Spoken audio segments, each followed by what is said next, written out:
السلام علیکم. آج میں مینہٹن سے آپ کے ساتھ رابطے میں ہوں. مینہٹن آپ کو پتہ ہے کہ دنیا کا مٹیریل ورلڈ کا میکا کنسیڈر کیا جاتا ہے. کہا جاتا ہے کہ یہاں سے پوری کیپٹلسٹ مٹیریل ورلڈ گھومتی ہے.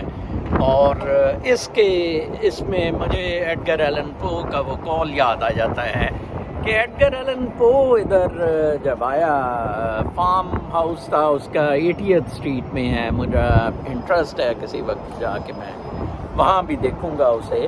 تو ایڈگر ایلن پو نے یہ کہا تھا کہ یہ مینہٹن کے بارے میں کہ اٹس ویری انٹینس. انفیکٹ یہاں فیلنگس بہت ہی عجیب و غریب قسم کی ہیں. میں نے مینہٹن کا جو اپنا میری فیلنگ پچھلے 5 سال سے مینہٹن میں آنے جانے سے یا ادھر رہنے میں نے جو نوٹ کیا ہے کہ یہاں گوریاں، کتوں والی گوریاں جو ہیں نا، they are having a very high time here. اور آج میں ایک گوری سے بات کر رہا تھا. وہ 2 کتے لے کے جا رہی تھی اور میں نے اسے کہا کہ تم مینہٹن میں ہی رہتی ہو؟ کہتی کہ ہاں بالکل. اور میں نے کہا کہ یقیناً تمہارے ساتھ کوئی بندہ تو نہیں رہتا ہوگا؟ کہتی کہ یہ دونوں بندے سے کم نہیں ہیں. تو اس طرح میں اکثر جب بھی مینہٹن آتا ہوں تو میں دیکھتا ہوں کہ انسانوں کی ایسوسیشن جو ادھر ہے وہ یا تو مٹیریل چیزوں میں ہے، لائک آپ 5th ایونیو پہ چلے جائیں، لوئی وٹون، گوچی، کرسچن ڈائر، شینیل، ان ساروں کے لیبلز کے آؤٹ لیٹس ہیں، ٹھیک ہے جی. یا تو یہ مٹیریل ورلڈ کا میکا ہے جیسے میں نے بتایا ہے، یا پھر ادھر عجیب و غریب قسم کا انسانی اگر فیلنگ ہے تو وہ جانوروں کی ہے. میں نے بہت پڈگری خوبصورت کتا ادھر کتے میموں کے ساتھ دیکھے ہیں. بڑا انٹرسٹنگ سا ہے. اور یا یہاں میوزیمز ہیں، پرانے کلچر کی بات ہوتی ہے، یا براڈ وے. یہ میرے پیچھے براڈ وے ہے. میں آج دیکھ رہا تھا کہ لوگ کیوں اپ ہو رہے تھے براڈ وے میں. کچھ لائنیں لگی ہوئی تھیں کووڈ کی وجہ سے، تو براڈ وے اور ہالی ووڈ کا بالکل پٹھا ہی بیٹھ گیا تھا.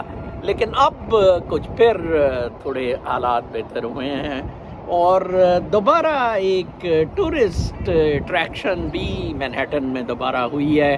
اس دفعہ ٹورسٹ بھی کافی زیادہ تھے. میری ایک ویڈیو آپ نے دیکھی ہوگی جو کرسمس کے اراؤنڈ تھی، اور وہاں بھی میں نے آپ کو دکھایا تھا کہ بہت زیادہ رش تھا رات کو وہ لائٹس دیکھنے کے لیے. بہرکیف یہ بڑا انٹرسٹنگ سا سین ہے. آج کل ہم نے بڑی دلچسپ گفتگو میں نے اور صوفی رستمانی صاحب نے شروع کی ہے آن اور واٹس ایپ گروپ کہ آپ کے لیے اب کیا حل ہے اس میں. لائک آج بڑا ڈیبیٹ ہو رہا تھا کہ جی وہ جنید صفدر کو جو مریم نے گاڑی لے کے دی ہے وہ اب تک ایکسپینسو ترین اس کی رجسٹریشن ہوئی ہے. لائک ٹیکسی کو 50 لاکھ روپے دیا گیا ہے. تو آپ اندازہ لگائیں کہ ہم کس طرف جا رہے ہیں. لائک ہمارے آئیکونس جیسے نواز گانڈا 35 کروڑ کی گھڑی لگاتا تھا.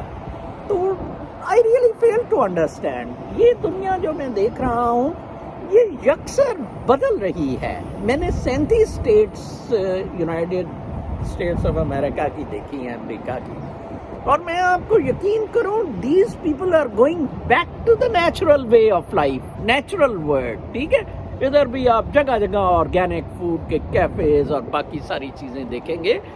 تو ہم ابھی تک ان کو آئیکن بنا کے ہماری رولنگ ایلیٹ اس کو اسٹیٹس سمبل سمجھ کے ابھی تک ہم پروسیکیوشن کسی کی نہیں کوئی کر سکے ہیں. نہ کوئی قانون ہے، نہ کورٹس ہے. اتنا ڈپلوریبل سسٹم ہے کہ بندہ بالکل پریشان ہو کے رہ جاتا ہے. یس، نیدرلینڈس اینڈ آسٹریلیا. اس دن میں نے آسٹریلیا کے وہ پلیئر کا، نوواک کا، سربین ٹینس نمبر 1 کی دیکھا تھا، اس کی ڈپورٹیشن پہ جو میں نے آپ کو بلاگ اور وی لاگ کیا تھا. تو یس، آسٹریلیا میں نے دیکھا ہے اور نیدرلینڈس میں آسٹریلیا تو نہیں ابھی گیا، نیدرلینڈس میں رہا ہوں. ایلیٹ بہت کم ہے. ایلیٹ کی تعداد لائک ایلیٹ اور عام لوگوں میں اتنا زیادہ فرق نہیں ہے جتنا کہ یو ایس اے، یورپین کچھ ملکوں، کینیڈا اسپیشلی جہاں منی لانڈرنگ سے بڑا پیسہ کیا ہے. تو پاکستان میں تو فلدی ریچ لوگ جون سے ہیں، انہوں نے سارا ماحول خراب کیا ہوا ہے. یہاں قصاب قصائیوں کی ضرورت ہے، یہاں کھوپڑیوں کے منار بنانے کی ضرورت ہے. اس کے سوا بالکل کوئی حل میرے نزدیک پاکستان کا نہیں ہے. اپنا بہت خیال رکھیں. اس خوبصورت ماحول میں خوبصورت ایوننگ، سن سیٹ بالکل قریب ہے. میں دیکھ رہا ہوں یہ ہائی رائز بلڈنگز پہ سن لائٹ پڑ رہی ہے، کیونکہ ابھی کچھ آدھا گھنٹہ اس کے بعد سن سیٹ ہوگا. اگلے وی لاگ تک کے لیے اجازت. اللہ نے